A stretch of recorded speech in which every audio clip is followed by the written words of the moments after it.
Hello students, this is the 6th lecture on mechanics of machining. Today I am going to talk about mechanics of orthogonal cutting. Till now we have discussed various type of chips, what type of chips are produced in machining, and also we have told you something about the cutting tool. In the cutting tool there are a lot of angles. A cutting tool is designated by 7 elements including nose radius, and there are 6 angles in which there are rake angle, relief angle and cutting edge angle. Now today first we will discuss only the mechanics of orthogonal cutting in a simple way. Here 2 angles are important, that is, one is the rake angle and then we have got some relief angle, but maybe the relief angle's effect will not be that much visible in the simplified analysis. Now we are going to tell you about orthogonal cutting. We will now come to know about the forces coming during the machining. So here if you go to orthogonal cutting, this is a picture of orthogonal cutting. Here there is a workpiece, then there is a tool. Now this tool, this is having a rake angle gamma. How do we know that this is a rake angle? The cutting tool velocity is in this direction, that means horizontal direction. Perpendicular to the cutting velocity there is this vertical plane, and rake face is inclined with that vertical plane by an angle gamma. So we have indicated rake angle by gamma. In this position the rake angle is positive, so that the chip easily glides on it. Now here you also have a flank or relief angle, because otherwise this tool bottom surface, that is flank surface, we would rub against the machine surface. So we have provided some sort of relief, and that is why this is called relief angle, which may be about 5 degree or so. Now this is the direction of prime motion, that is cutting direction. We are considering that right now I am not giving any feed, but feed can be given in incremental form also. After one pass is complete, you in the transverse direction you move the tool, but that is not needed at the moment, because we are going to find out that when the primary motion is taking place, then how much force is coming on the cutting tool. And here in orthogonal cutting we are assuming that the cutting edge is perpendicular to the cutting velocity, and also the cutting edge is very long, it extends beyond the width of the workpiece surface. So it is extending, so the complete operation is a 2-dimensional one, and in that case here what is happening, suppose width or depth of cut is this one, this is the width of this one, we can call it uncut chip width, and maybe that during the machining chip width may be somewhat different, it is W0 and this may be W. In most of the orthogonal cutting operations we assume that W0 is equal to W, but well, it can be different also, and the tool has dug this distance, so it is T0, and T0 is the uncut chip thickness. When the chip is coming, chip is getting compressed and the chip thickness is basically T, and this is the machine surface behind, this is coming like this. Now here I summarize that what are the characteristics of orthogonal cutting. In orthogonal cutting, first point is that cutting edge of the tool is perpendicular to the direction of cutting velocity. So there is a cutting velocity here, and this cutting edge is perpendicular to the direction of cutting velocity. Cutting edge is wider than the workpiece width and extends beyond the workpiece on either side. Other side you are not able to see, but the other side also the similar story is there. This side you are able to see that this cutting edge is actually extending beyond the cutting beyond the workpiece width, and this one the width of the workpiece is much greater than the depth of cut. so that the plane strain situation occurs. That means width of the work uncut chip thickness is not increasing. The width of the workpiece is much greater than the depth of cut. So what I am calling depth of cut here? Depth of cut here is the depth of this one, that means T0. Okay, so T0 is much smaller compared to that. I am not talking about the depth of cut in turning operation.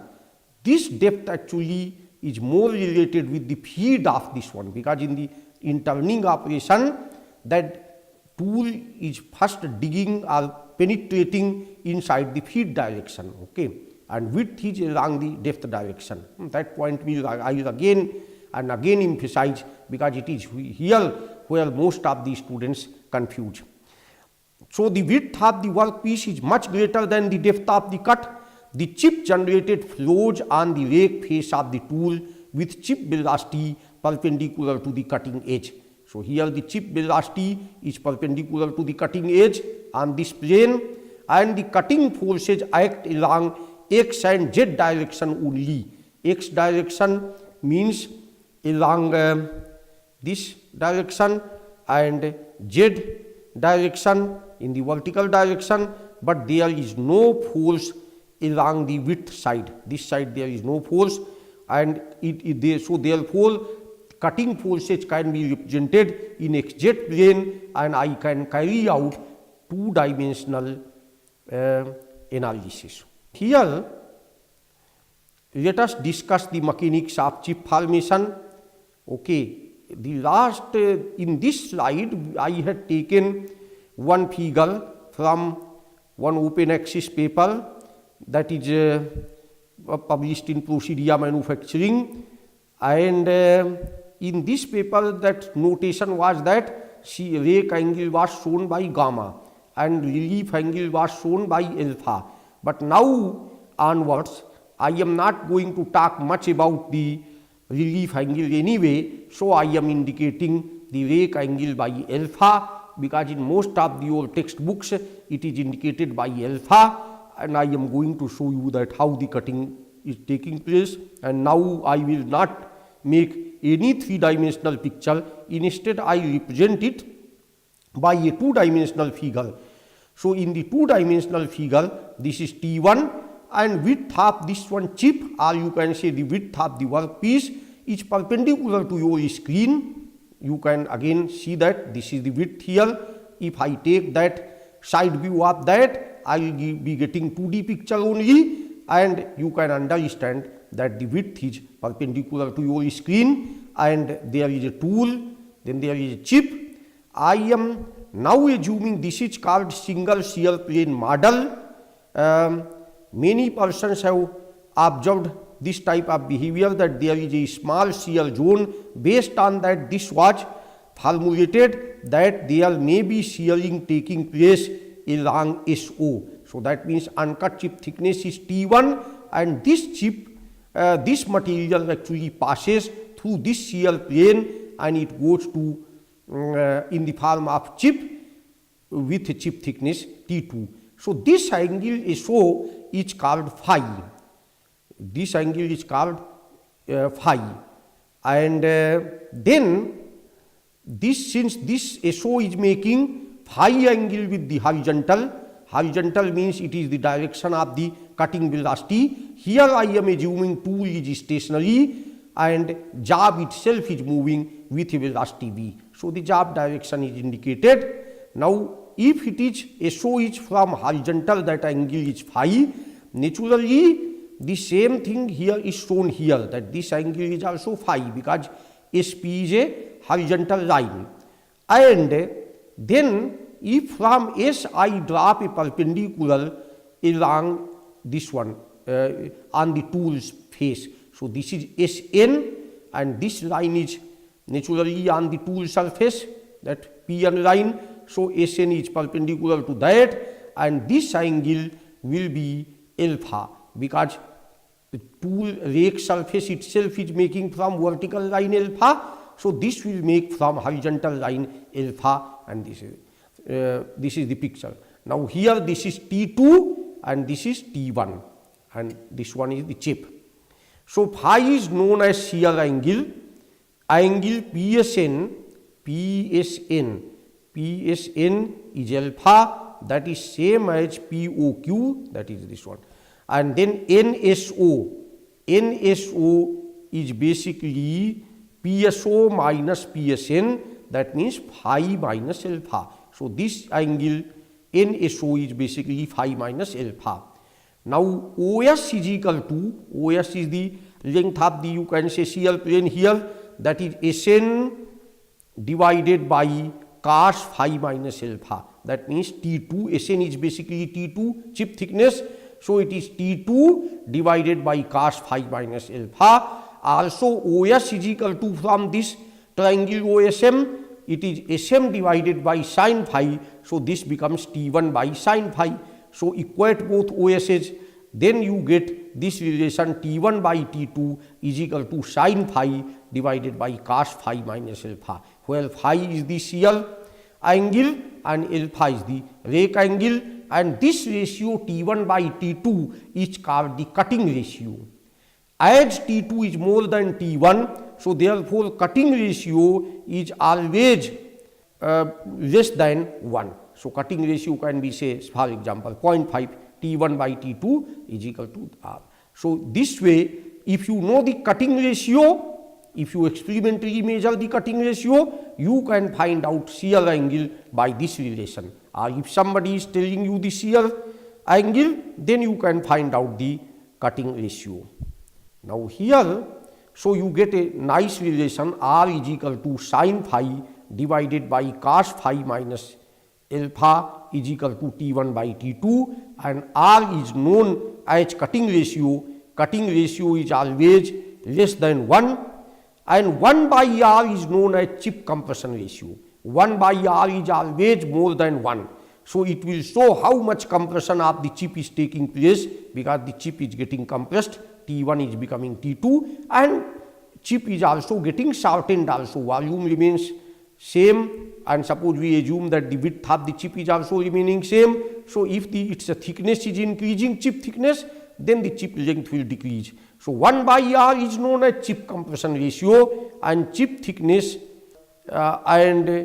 increases, and due to chip length decreases due to volume constancy, it shortens. So chip thickness increases, and due to volume constancy, that its length shortens.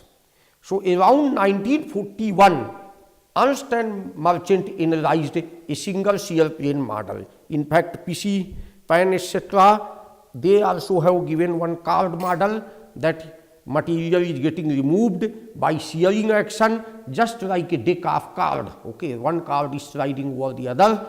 So based on that model, this has been indicated. Here chip is treated as rigid body. It encounters force R from the rake surface and R dash from the shear plane.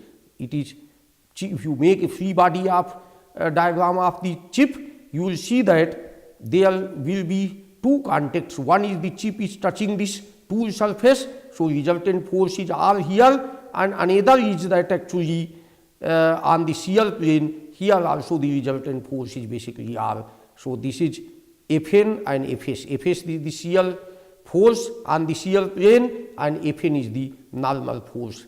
If we draw this diagram here, on this side you have got F is the friction force on the rake surface, and N is the normal reaction of the rake face.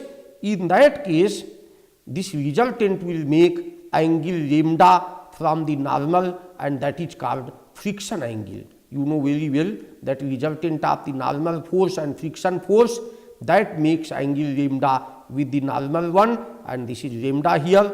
And on the other side, you have got Fn and Fs here. So this is Fn and Fs. So they will write to give you resultant R same way, because now if you see that on the two sides, one side there is a force R, other side also there is a R, and it is a two force system. So both the forces should be collinear and they should be equal. So this is also R, Fn into Fs. However, this Fs is now making the angle phi from the horizontal, because this is shown here, Fs is making from the horizontal this one. So this is the situation, job is moving in the from left to right. Now what merchant did one thing, that he observed that, see, there are two forces F and N, both are orthogonal, they are giving resultant R. Then there is a force on the shear plane coming normal, and on the shear plane, in the shear plane direction tangential, that is Fs, that is also at 90 degree, and this will also give resultant. Similarly, my cutting tool is moving in the velocity direction, or job is moving with velocity v, so there will be one force which is along the direction of the velocity, that is the main cutting force, that is the active cutting force, because it gives you power, F into V. And then there will be a vertical force, that is thrust force, that is perpendicular to the cutting force.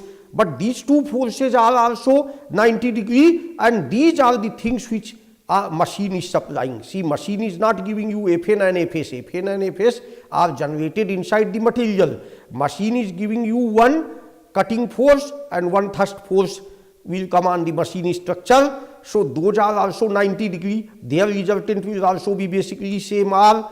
So merchant thought to represent these force components by means of a circle, and this is called merchant circle diagram.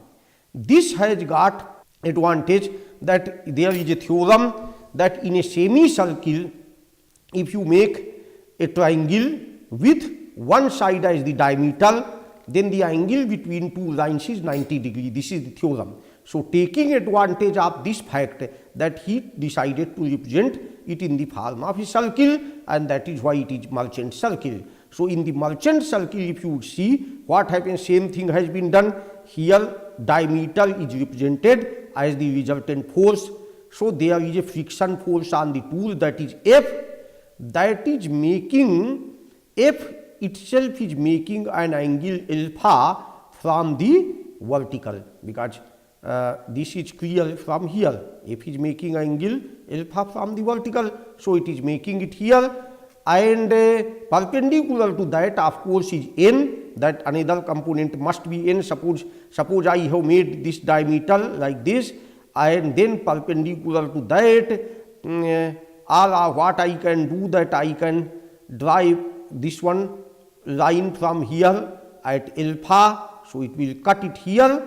Once I have drawn it at alpha from here, and it is cutting this way, then naturally I can take perpendicular to this, that is N, and one can understand that in this case, this should be, this angle is lambda, because the normal is making with the resultant direction. So this one is lambda, and then this becomes pi by 2 minus lambda, that is one part is complete. Then on the shear plane, what is happening? In the shear plane, we have got this force Fs, that is from here we draw in the phi direction, because this is shearing is taking place in the phi direction. This is like this, so Fs, and perpendicular to that I draw, that means I join this point to this point, that is Fn. This angle is also 90 degree, because it is in the semicircle. And then similarly, if I draw a horizontal line here, that is cutting force Fc, and then we have got thrust force Ft. So if this one, if we have got Fs, that is making from horizontal phi, then Fn will make the phi angle from Ft, that means vertical direction. Now you know very well that this is alpha, and this is pi by 2 minus lambda, and this whole angle should be 90 degree. That means this whole angle from here to here, this is 90 degree. So therefore you can calculate it very well. This small angle is coming lambda minus alpha. So in the triangles, now I am knowing all the angles. Then it is very easy to get the two components in one system if the components in the other system are known. For example, if I know Fs and Fn, Fs and Fn, and I want to find out Fc. So from the diagram we can see, we can resolve this along the Fc direction, horizontal direction. So we get Fc is equal to Fs cos phi and Fn sin phi, because if I take the projection, this will be in this direction, Fn projected along this direction like this, and so from here this point projected here, so this is one component, and Fs cos phi. Similarly Ft, that means in the first direction, Fn cos phi, because this will be projected vertically Ft, but Fs, this is opposite because this arrow is down, so Fn cos phi minus Fs sin phi. So we got one relation. Similarly we can say F is equal to, this is F is equal to Fc. Now this angle is what? Fc, this is making total angle pi by 2 minus alpha. So this becomes F is equal to Fc sin alpha plus Ft cos alpha. Ft, F is equal to Fc sin alpha, and Ft also will be projected here, Ft cos alpha, and similarly N is equal to Fc cos alpha minus Ft sin alpha, and Fs will be Fc cos phi, because this can be projected, and Ft, if I project it along this direction, this projection will be in opposite direction, with this arrow is here. So this is Fc cos phi minus Ft sin phi, and Fn is equal to Fc sin phi plus Ft cos phi. So at the same time, from this triangle we get R is equal to Fs divided by cos phi plus lambda minus alpha. If I call it A, this is ABC. So from ABC triangle, if I write BC divided by AC, will be, this is phi plus lambda minus alpha. So cos phi plus lambda minus alpha, that means R is equal to Fs divided by cos phi plus lambda minus alpha, that we have got R, and Fc is equal to, very easily we can say, is nothing but R cos lambda minus alpha, and Ft is equal to R sin lambda minus alpha, that is apparent from figure AC, and if I name it D, ACD triangle. So by, if we make just a simple merchant circle diagram, it is very easy for me to write the relation between the force components. You need not memorize it, that is why this is very important. Now Fc and Ft are measured by tool dynamometer. Forces, these are the force components. Dynamometer can be fitted on the machine, it can measure the cutting force, horizontal force coming on the machine, and also the vertical force.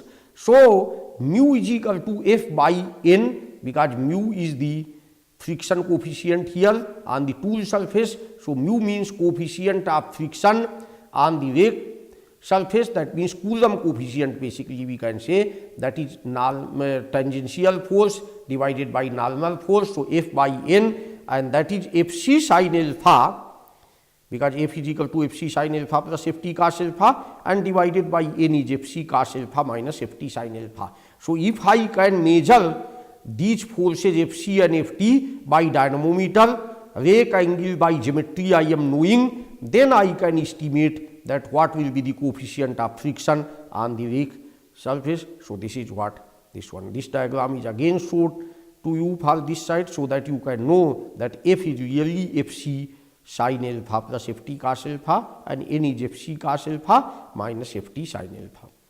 Now how do we find out Fs? Fs is the shear force coming on the material on that shear plane. This is the shear force. If we know the ultimate shear strength of the material, suppose tau s is the ultimate shear strength.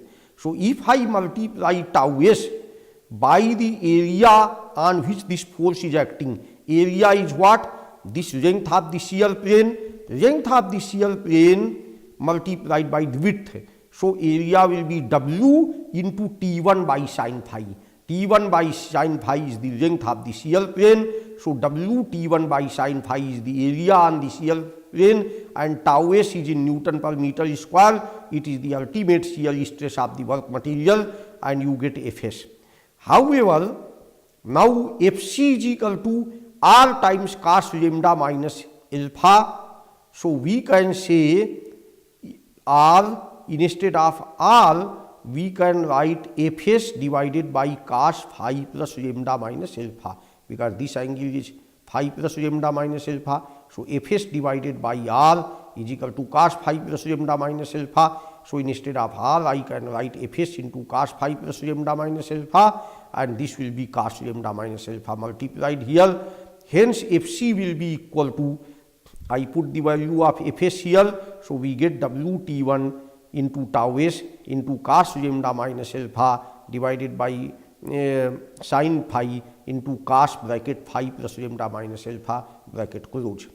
Now you can see that here alpha is known from the geometry. Cutting tool is having some geometry where we have mounted the cutting tool. Now alpha is fixed, we cannot do anything for alpha. Lambda is from the physics of the process, because it is the coefficient of friction. It depends, suppose you are putting some coolant etc., some lubricant, then the friction will be different. Lambda is a friction angle basically, tan lambda is equal to mu. So here that is also fixed. Only thing about phi I am not knowing. So phi is internal thing that is called as a shear angle. So what do we do that here? If we apply one basic principle that actual cutting process will try to minimize the energy consumption.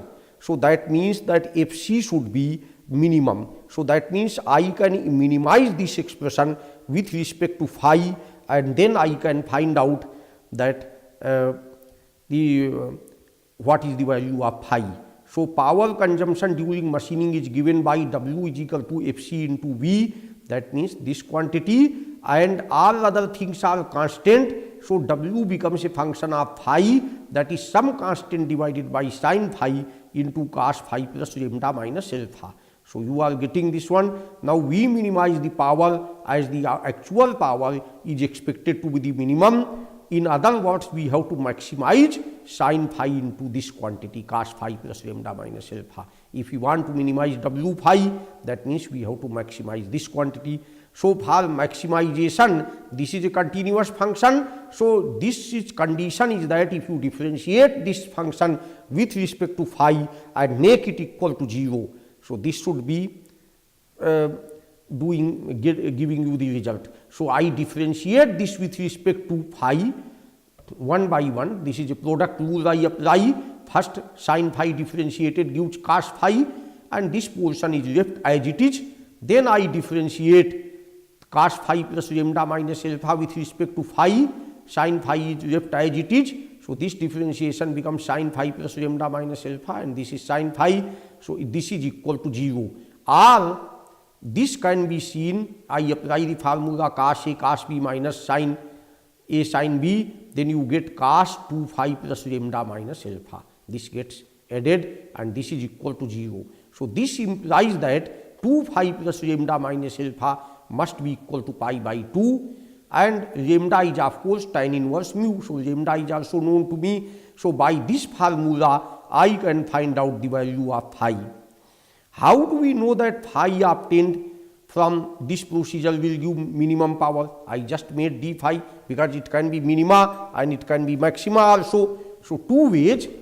In order to be sure, you differentiate this expression one more time, double derivative, and put the value of phi which has been obtained here, and see whether that double derivative thing is positive. If it is positive, then it is minima. If it is negative, then it is maxima.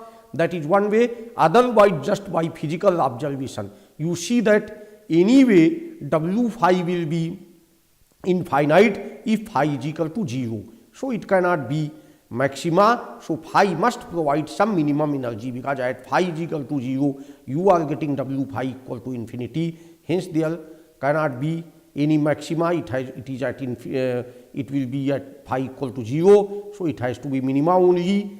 Now what happens that after I have obtained the value of phi, this value I have obtained, and I have expression for Fc, I put that value of phi here in this expression of Fc, then I am getting very nice relation. Fc is equal to 2Wt1 tau s cos lambda minus alpha 1 minus sin lambda minus alpha. Notice that now phi has vanished because phi now I have obtained from this condition, which phi will give me the minimum energy. Okay, so we got very nice expression like this 2W T1 τ s, which is indicating that the cutting force is linearly proportional to chip width and it is also proportional to uncut chip thickness. It is also linearly proportional to tau s, ultimate shear strength, and it is of course dependent on friction also. Cos lambda, that point is there, and here also this point is there. If friction will increase, then sin lambda, this portion will increase, and therefore 1 minus sin lambda minus alpha will decrease, and therefore effect will be to increase Fc cutting force. Or if I am increasing the alpha, then cutting force will reduce, because if I am increasing alpha, that means this portion is going to be bigger, so it will reduce, and similarly here you can argue. Now, how does Merchant's original model agree with experiments? This is Merchant's original model.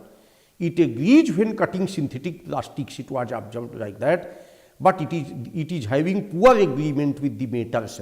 In the metals, this model is not predicting the correct thing. In fact, 2 phi plus lambda minus alpha should be equal to pi by 2. That type of thing may not come properly. So here what happens that P.W. Bridgman has earlier proposed that tau s is equal to tau 0 plus k1 sigma. That means sigma is compressive stress. So that means if on a surface there is a compressive stress coming, then its ultimate shear strength is also increasing in a linear way. Tau 0 is some base strength, so tau 0 plus k1 sigma. So by the Merchant took this relation of P.W. Bridgman and he tried to put it in his expression. So what he did, that during machining sigma is equal to normal stress coming on the shear plane is Fn, that means normal force on that. You are seeing that Fs and Fn. I can show you again, this is Fs and this is Fn. Normally it is coming like this, and this Fn divided by Wt1 sin phi. W is what? Width of the shear plane, and T1 by sin phi is the length. So this is area. So sigma you got and put it in the expression. So tau s is equal to tau 0 plus k1 Fn divided by Wt1 by sin phi. Now from the Merchant circle diagram, we see that Fn by Fs, that means normal force here, Fn by Fs, this is tan phi plus lambda minus alpha, or Fn is equal to Fs tan phi plus lambda minus alpha. So what we do that tau s is equal to tau 0 plus k1 Fn by Wt1 by sin phi, and here tau s I am putting like this, Fs divided by Wt1 by sin phi, because that is tau s Fs divided by the area of the shear plane, and this is equal to tau 0 plus k1. K1 is what? K1 is the constant in the Bridgman relation. K1 is some material constant. K1, it may indicate dependency of the ultimate shear strength on the normal stress. If K1 is equal to 0, that means ultimate shear strength is basically constant. It is not dependent on sigma. So K1 is that one, and Fn is equal to basically Fs tan phi plus lambda minus alpha and divided by Wt1 sin phi, as it comes. So you are getting this type of relation. So Fs is both side. What you can do, you can take Fs one side, you get this nice expression Fs Wt1 sin phi, and in bracket 1 minus k1 tan phi plus lambda minus alpha is equal to tau 0. So Fs is equal to, now this will be equal to Wt1 tau 0 sin phi 1 minus that much. Fs has come this way, and once we have known the Fs, then we can find out R is equal to Fs divided by cos phi plus lambda minus alpha. Fs divided by cos phi plus lambda minus alpha from this triangle. That means if I name it triangle ABC, from the triangle ABC, you can see this one, that Fs divided by R is equal to cos phi plus lambda minus alpha. So this relation we made use of that. So R is equal to Fs divided by cos phi plus lambda minus alpha, and this one Fc is equal to R cos lambda minus alpha. So I can get a expression for Fc. We get a nice expression for Fc. Fc is equal to Wt1 tau 0. Tau 0 is the ultimate shear stress when there is no normal stress sigma on the plane. So Wt1 tau 0 cos lambda minus alpha, that is sin phi, and then we are putting these values. Cos phi, that this value has been put. So Fs is equal to cos phi plus lambda minus alpha. Here it will be multiplied, and then you will get minus k1 sin phi plus lambda minus alpha, like this. So application of principle of minimum energy consumption, that is differentiating the denominator of the above expression with respect to shear angle, because on the top everything is constant. So basically, in order to minimize Fc, I want to maximize this expression in the that bottom side. This expression has to be this one minimized, and so denominator has to be minimized. Then you get, if you differentiate that with respect to phi and make it equal to 0, you get 2 phi plus lambda minus alpha is equal to C, where C is equal to cot inverse K1. So you no longer get pi by 2. Only if K1 is equal to 0, then C cot inverse 0 will be pi by 2, then it will be same as the Merchant's first solution. So this is Merchant's second solution, in which 2 phi plus lambda minus alpha is equal to C, and C is a material dependent constant because K1 is dependent on the material. So you get different type of relations for different materials. Here it is a machining constant dependent on the material. This relation agrees well with the experiments.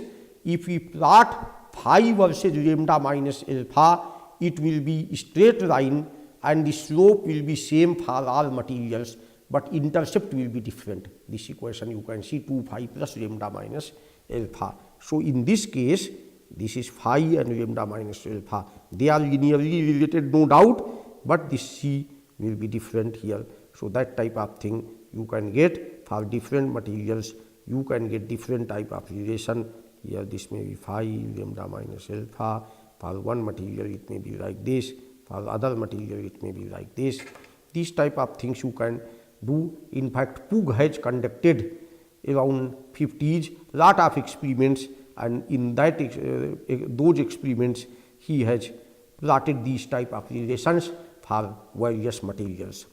Now effect of cutting speed and rake angle on cutting force and cutting ratio. We know that if the cutting, we have observed that physically that if V increases, then the cutting force actually increases. This is not coming from this simple analysis. This is our observation. Maybe that when V is increasing, then the friction force is getting reduced, even coefficient of friction. That is why that way it can come. And cutting ratio is basically increasing. Okay, maximum it can go up to 1 only, but it is increasing. So what happens that suppose the friction is reducing, in that case phi will increase, and increase in phi may cause to increase in cutting ratio. And effect of rake angle, that even, okay, this is rake angle, this is not rake angle, it is rake angle. Rake angle has been shown that if rake angle is increases, then the cutting force basically reduces and cutting ratio increases. Okay, so rake angle and cutting velocity have got similar type of effect. Rake angle, this can be seen also here from those relations also. That means earlier which we have developed force relation. If the rake angle is increasing, then the cutting force is decreasing. Now there are various type of other relations also. People have done different type of analysis. So in those analysis, these type of relations have come. First you have seen the shear angle relation of Ernst and Merchant. These two authors, those two researchers have given, that is first solution, that means 2 phi plus lambda minus alpha is equal to pi by 2, and Merchant's second solution has given you 2 phi plus lambda minus alpha is equal to c. These two relations you have seen, that is one relation this, other relation is this, and I have not derived this one. Maybe later on I will explain you. Lee and Schafer also has given the relation based on the slip line field solution, Lee and Schafer, and they have given phi plus lambda minus alpha is equal to pi by 4. That is the relation. And Stabler has given phi plus lambda minus alpha by 2 is equal to pi by 4. So there are different type of relations people have proposed. Now we can find out the cutting energy, cutting force by energy approach. So we give the concept of specific energy, that is energy consumption per unit volume, that can be written as main cutting force divided by width of chip into uncut chip thickness. That will be energy consumption per unit volume. Why it is energy consumption? Because suppose on the top side I will put main cutting force into velocity, that will give power, and width of the chip into uncut chip thickness into velocity, that will give material removal rate. So when I divide power by material removal rate, I get energy consumption per unit volume. So basically it is like that. So we can say that basically Fc divided by W into T1. Okay. This is known, means for each material roughly effect of the velocity and effect of the rake angle, etc. If we discard more or less depending on for each material, this quantity may be different. But so that way, if we know that for each material this figure, then I can estimate my Fc and specific energy. But what may happen that actually this cutting energy, total cutting energy U, may be function of U0 multiplied by T to the power minus 0.4, where T1 to the power, T1 is the uncut chip thickness. That means we can take some base value U0, some constant, and we can say uncut chip thickness in millimeter. This is a empirical type of relation, so don't try to convert the units. And to the power minus 0.4, this relation is showing what? That means if uncut chip thickness is decreasing, then the specific energy is increasing. That is why it is more difficult to cut a small chip thickness material, this one. By if we remove the small chip thickness, my cutting force is going to increase, means okay, because of the chip thickness itself is reduced, so cutting force will reduce also, but not in that proportion, because the specific energy basically increases. So this thing is called size effect. That means macro cutting and micro cutting behavior is different, so that is size effect. Now having told you this thing, let us discuss one numerical example. During an orthogonal machining with a tool of zero rake angle, cutting force, that means force component in the direction of cutting velocity, is found to be 300 Newton. These are some realistic figures. And the thrust force, the force component normal to the machine surface, is found to be 200 Newton. Then calculate the friction and normal force on the rake surface. That is the question that he is asking this question. So what we can do, that as the rake angle is 0, machining with a 0 rake angle, so rake angle is already 0, so that means cutting is basically being done like this. This is the say tool and this is the tool, okay, this is the tool. That means rake angle is 0. So this is, suppose the cutting force is Fc and this is Fn is also their thrust force, but the same thing, that means here on this tool the friction on the chip will also be in this direction F, and the normal force is N. So you can see the cutting friction force itself is nothing but the thrust force here, this is T. So that is what this one. So by even observation, we don't have to do anything. Even if there is a relation, in the relation also we had a relation between friction force between Fc, this one. Suppose F is equal to Fc sin alpha plus Ft cos alpha. If sin alpha is 0, then F becomes Ft. That means thrust force itself is same as the friction force on the tool, and normal reaction offered by tool is nothing but it will balance the cutting force Fc. So that is, but even physically it is understood that it is a orthogonal cutting. So as I have made a figure, from this figure it should be clear to you that here this is Fc is equal to basically normal reaction of the tool. So that means friction force is 200 Newton and normal force comes out to be 300 Newton. So coefficient of friction is now 200 by 300, that means 0.667, and friction angle is tan inverse 0.667, that comes out to be 33.69 degree. And if I use Lee-Enscheffer relation, that is phi is equal to pi by 4 minus lambda, because alpha is 0, Lee-Enscheffer relation was phi plus lambda minus alpha is equal to pi by 4. So phi is equal to pi by 4 minus lambda, and that is giving you, shear angle is giving you as 11.3, and the cutting ratio R is coming tan phi is equal to 0.2, because alpha is equal to 0. So we have cutting, that relation is also there. You are seeing here R is equal to sin phi cos phi. So R is equal to tan phi if alpha is equal to 0. So for alpha is equal to 0 case, you are now getting cutting ratio also, cutting ratio R is equal to 0.2, and this has completed this part. And now let us do the another problem. Cutting and the thrust force component of the machining force during orthogonal machining of aluminum with a rake angle of 10 degree are found to be 312 Newton and 185 Newton respectively. Estimate the coefficient of friction between the tool and the chip. That is first part of the question.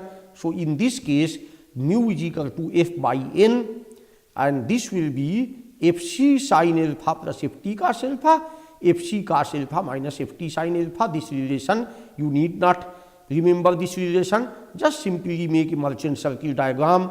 You can show here that F is shown here and this one. From this diagram it will be clear that F is equal to basically Fc sin alpha plus Ft cos alpha, like that. N is equal to Fc cos alpha minus Ft sin alpha. So we put these values, alpha is equal to 10 degree, so 312 sin 10 degree plus 185 cos 10 degree, and this will be equal to this. So this becomes 236.37, this is 275.14, and this is equal to 0.85. So we get coefficient of friction as 0.85.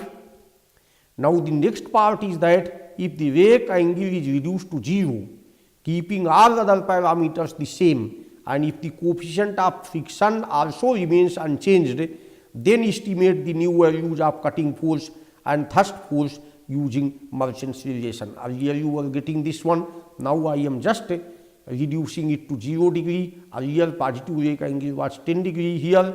So what we can do, we can find out shear angle with 10 degree rake angle. We can find by this relation 2 phi plus lambda minus alpha is equal to 90 degree, Merchant's first solution if you use, and alpha is equal to 10 degree, then lambda is equal to tan inverse 0.85, that is 40.36, because friction is 0.85, coefficient of friction. So you get lambda is equal to tan inverse 0.85, that means 40.36 degree. This gives phi is equal to, by this relation, 29.82 degree. Now shear angle with 0 degree rake angle comes out to be 24.82 degree, because this was 2 phi plus lambda minus alpha. So lambda, now alpha is equal to, if we remove that 10 degree part, then it will come 24.82 degree. Now Fc is equal to, this relation is already there, I told in the previous slide, and so here everything is constant, that is C1 times this much. So for the 10 degree case, Fc10 is equal to C1, and I put cos 40.36 minus 10, and 1 minus sin 40.36 minus 10, that comes out to be 1.745 C1, and Fc at 0 is coming like this, 2.162 C1. So Fc0 is equal to 2.162 divided by 1.745 is Fc at 10. That means the cutting force at 0 rake angle is this much times cutting force at 10. So that means it is coming 387 Newton. So you see that this has increased. Earlier it was 312, but it is increased. And Ft is equal to Fc times lambda minus alpha, simple relation. Put that, we find out that Ft is equal to 329 Newton. So this also has significantly increased. Here it is 185, but there it is coming 329 Newton. That way we have done this problem also. Okay. This data, once I took it from a book published by Vidya India Limited about the cutting tool. Vidya is a cutting tool manufacturing company, and in that they have given this data, practical data. This is 2 rake, and this is friction force F on the rake face and normal force N on the rake face N. This data is given 45, 30, 16, and we find out F by N, that is the coefficient of friction. So we see the coefficient of friction also is dependent on the rake angle, that how much rake angle is there, because that surface inclination and everything will change, and the way even the surface effective area. So that is what, that it is coming like this, or observe that friction force increases with rake angle. So they have given, and then the variation of shear angle with rake angle we want to study. Suppose question is that how the shear angle is increasing with rake angle. So we use Merchant's first solution only, and we say 2 phi plus lambda minus alpha is equal to 90 degree. So in this case, for each case I am knowing lambda. How? Because here for each case I know mu, and then I can take tan inverse of that mu, and I can find out the friction angle. So lambda is known, alpha is also known for each case, we can find out phi. So we find out the phi like this. So we observe that still the shear angle is increasing with increasing rake angle. Increase of the shear angle means it is better, that means it will have tendency to reduce the force. So here rake angle of 45 degree, then your shear angle is 39.81 degree, but with rake angle of 16 degree, if we rake angle of 16 degree, then the shear angle is 27.2 degree, this one.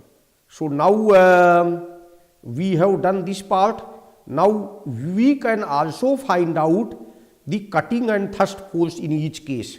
So we have one relation, you see, F is equal to Fc sin alpha plus Ft cos alpha, N is equal to Fc cos alpha minus Ft sin alpha. We can write this thing in a nice vector and matrix form. This is Fn is equal to sin alpha cos alpha and cos alpha minus sin alpha and Fc Ft. Then I can invert it so that I get Fc Ft in terms of F and N. So Fc into Ft is equal to sin alpha cos alpha minus sin alpha, and we take it inverse, and this is Fn. So this will be equal to sin alpha cos alpha and cos alpha minus sin alpha, and this becomes Fn. So we have got, now we can again multiply this one, this matrix multiplication. So Fc is equal to F sin alpha plus N cos alpha, and Ft is equal to F cos alpha minus N sin alpha. But we could have obtained this relation by simple that Merchant circle diagram also directly, that Fc is equal to, take the projection of F, here F sin alpha because this is cos pi by 2 minus alpha, and n cos alpha. Okay, that is this one Fc, and Ft will be f cos alpha minus n sin alpha. So that is f cos alpha minus n sin alpha. So we could have also find out, now using this relation we can find out the main cutting force and thrust force for each angle. For each angle we can find out, you will see that although the friction coefficient is increasing with the rake angle, even then the forces will in general decrease with increasing rake angle. That is why rake angle is increased somewhat. Now this is a simplified orthogonal analysis by assuming a single shear plane. Now we have to see that how can we make use of this knowledge in our actual machining process. Say for example, turning. Now you observe that thing in the turning operation. Suppose I am doing the turning. Actually it is no longer orthogonal cutting, but sometimes we can approximate it like a orthogonal cutting, get idea, and in that case my cutting edge is this, and this cutting edge is moving in this direction, it is inclined a bit, and this one is I have taken here. So this T is the thickness here. So this T1 is the thickness, and this is basically T1, and T1 is equal to F divided by cos psi, where cos psi is the side cutting edge angle in ASA system. So we got T1 is equal to F cos psi, and we got W is equal to D divided by cos psi. So we are having D divided by cos psi. So W means width is this much. So don't confuse in this thing that T1 is equal to F cos psi. Many people, even when I was a student, then we used to think that maybe the depth of cut is what we have to do, because we get confused with this earlier figure. This figure we may get confused. Here usually many books also call it depth, that tool is giving this much depth, but depth means we have to see cutting edge is perpendicular to that. So here in the turning, if you approximate that thing, then here you have to see that T1 is equal to F cos psi, and W is equal to width is actually really this, because this is the cutting edge and cutting is actually taking place like this.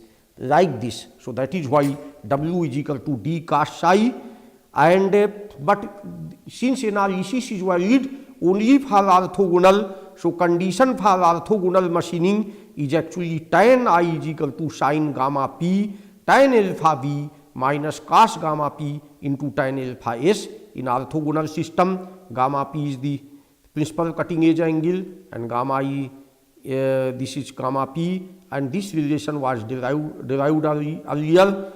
Alpha b is back rake angle, alpha s is the side rake angle. So if the process is orthogonal, then I is 0 and you will get this condition. So we can check this condition, how far the condition of orthogonality is true, and in terms of the side cutting edge angle you get this type of relation. So you can check it. And expression for normal rake angle, what type of rake angle I should choose in the normal? Well, it can be used, usually people say true rake angle, which I will discuss later on, but some people, some books, sometimes they just take normal rake angle and they think that cutting is taking place in that way. So therefore already there is a relation for orthogonal rake angle. That relation we can use, and we can also find out the normal rake angle tan alpha n is equal to cos I. I is the inclination angle, tan alpha 0, as I have told in the previous lecture, tan I is given like this. So I can find out the normal rake angle, and if I put this thing here, then I can find out in the same way I can find out the cutting force and thrust force. So cutting force really will be in the vertical direction, means perpendicular to your screen, but the thrust force is actually in this plane perpendicular to the cutting edge like this. So this thrust force in this case is having two components. One is in the feed direction, that is Ft into cos psi, and another is the radial direction, that is Ft into sin psi. So by this relation you can find out the feed and radial component also. You can see that if side cutting edge angle is increasing, then your radial force component is increasing, and this way it has completed. So this way I have told you that how can we, in a simple manner, we can estimate forces in the cutting operation. Okay, thank you.